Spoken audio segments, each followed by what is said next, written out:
पापा, अब मैं छोटा बच्चा नहीं हूँ। रोहन नाम का लड़का अपने पिता के साथ रहता था। उसके पिता की आदत थी कि वह हमेशा ही रोहन को किसी न किसी बात पर टोकते रहते थे। रोहन अपने पिता के हमेशा टोकते रहने वाले स्वभाव की वजह से उनसे बहुत परेशान था। रूम का पंखा चालू करके कहाँ गए थे? सुबह हो गई है फिर भी लाइट क्यों चालू रखा है? जब देख नहीं रहे होते हो तो टीवी क्यों चालू करके रखते हो? बाइक ठीक से पार्क क्यों नहीं करते? कभी तो अपने जूते पॉलिश कर लिया करो। सुबह जल्दी उठा करो, कितने आलसी हो गए हो। कभी जॉगिंग नहीं करते। दिन भर में ना जाने रोहन को क्या क्या पापा से सुनना पड़ता था और इसी की वजह से रोहन को कभी कभी अपने पिताजी पर गुस्सा भी बहुत आता था। रोहन मन ही मन सोचता था कि अभी बच्चा थोड़ी हूँ मैं, इतना बड़ा हो गया हूँ। 2 दिन बाद मेरी नौकरी के लिए इंटरव्यू होना है और पापा का बर्ताव किसी छोटे बच्चे जैसा है मेरे साथ। एक बार मुझे नौकरी लगने दो, छोड़कर चला जाऊंगा पापा को। शहर में ही रहूंगा लेकिन यहाँ नहीं आऊंगा, फिर पता चलेगा उन्हें। अभी कमाता नहीं हूं ना, इसलिए फालतू की चीजें सुनाते रहते हैं। पापा से नाराज रोहन के दिमाग में कुछ ऐसे विचार चल रहे थे। 2 दिन बीत गए और आज वही दिन था जिसका रोहन को बेसब्री से इंतजार था। आज उसके इंटरव्यू का दिन था। सुबह सुबह जल्दी उठकर भगवान का आशीर्वाद लेकर रोहन उस जगह पहुंच गया जहां उसका इंटरव्यू होना था। जिस बिल्डिंग में इंटरव्यू था उसके गेट पर कोई भी गेट कीपर नहीं था। रोहन ने देखा कि गेट एक साइड से टूटा हुआ है, लेकिन कुछ स्क्रू फिट करने से वह सही हो सकता है। रोहन ने रुककर स्क्रू को टाइट कर दिया और गेट को सही करने के बाद वह बिल्डिंग में घुस गया। बिल्डिंग में दूसरे फ्लोर पर एक ऑफिस था जहां पर इंटरव्यू के लिए व्यवस्था की गई थी। जैसे ही रोहन उस फ्लोर पर पहुंचा तो उसने देखा कि ऑफिस के बाहर लोगों के इधर उधर जूते और चप्पल निकाल कर रखे थे, जबकि वहां पर जूते चप्पल रखने के लिए स्टैंड रखा हुआ था। ये देखकर रोहन को अचानक से अपने पापा की याद आ गई, जो उसे भी अक्सर अपने जूते चप्पल रखने को लेकर हमेशा टोकते थे।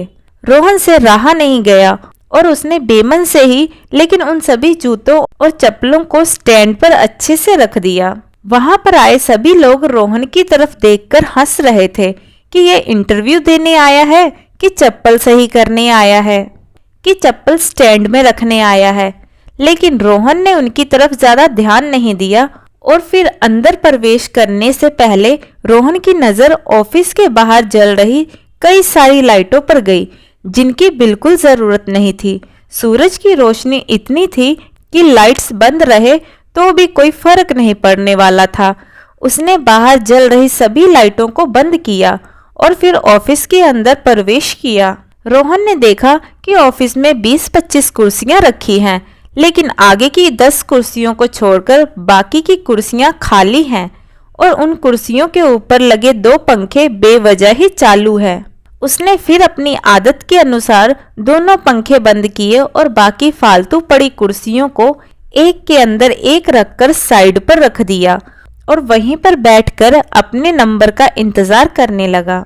एक के बाद एक सभी कैंडिडेट्स का इंटरव्यू होने के बाद जब रोहन का नंबर आया तो वह थोड़ा सा नर्वस होने लगा, लेकिन निडर होकर इंटरव्यू लेने वाले के पास पहुंचा। इंटरव्यू लेने वाले ने उसे अपने पास रखी कुर्सी पर बैठने के लिए कहा और थोड़ी देर तक दोनों में कुछ बातचीत नहीं हुई। फिर इंटरव्यू लेने वाले ने रोहन से पूछा, तुम कल से नौकरी ज्वाइन कर सकते हो क्या? रोहन की कुछ समझ में नहीं आ रहा था कि ये उसके नौकरी पक्के होने की कंफर्मेशन है या कोई ट्रिकी सवाल।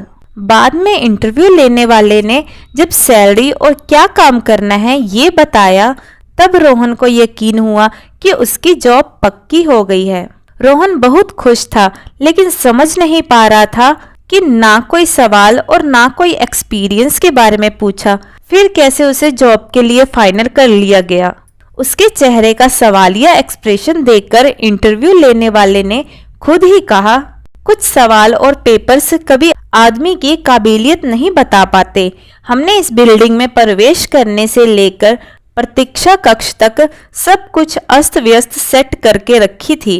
वही आप सभी के लिए परीक्षा थी।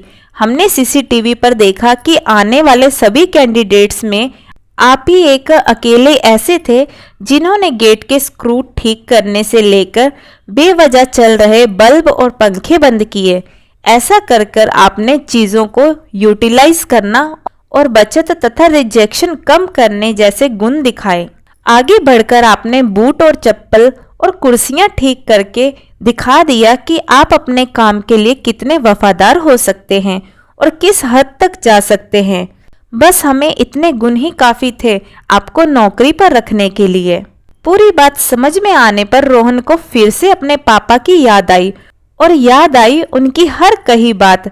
लेकिन इस बार उसके मन में करवाहट नहीं थी, क्योंकि उसे आज समझ में आया था कि पापा ने उसके लिए उसी मूर्तिकार का किरदार निभाया था जो अपनी मूर्ति को सुंदर और कीमती बनाने के लिए उस पर कितनी बार छेनी और हथौड़ी चलाता है। रोहन जो नौकरी मिलते ही अपने बाप से दूर भागने की सोच रहा था, वो नौकरी का कंफर्मेशन लेटर और साथ में मिली 1 महीने की एडवांस सैलरी को घर पहुंचते ही अपने बाप के कदमों में रख देता है और उनसे माफ़ी मांगते हुए कहता है कि पापा मुझे माफ़ कर दीजिए, मैं आपको समझ नहीं पाया, मैं हमेशा आपको गलत समझता था। अब मुझे समझ में आया है कि आप जो हमेशा मुझे टोकते थे वे मेरी भलाई के लिए करते थे ताकि मेरे अंदर अच्छे संस्कार डाल सके। आज आपके इसी आदत की वजह से मुझे ये नौकरी मिली है।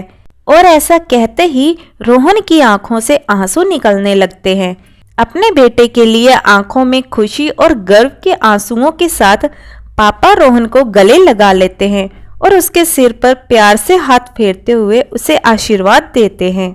दोस्तों, जब भी आपके पेरेंट्स आपको कुछ कहे तो उसके पीछे का कारण जरूर जानने की कोशिश करना।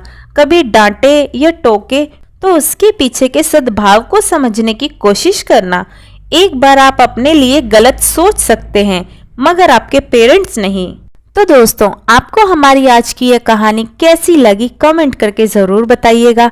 कहानी पसंद आई हो तो वीडियो को लाइक शेयर करें और चैनल हिंदी स्टोरीज डीरो को सब्सक्राइब करना ना भूलिए गाइज। वीडियो को पूरा देखने के लिए बहुत बहुत धन्यवाद दोस्तों। तो मिलते हैं अगली कहानी में, तब तक के लिए जय श्री कृष्णा।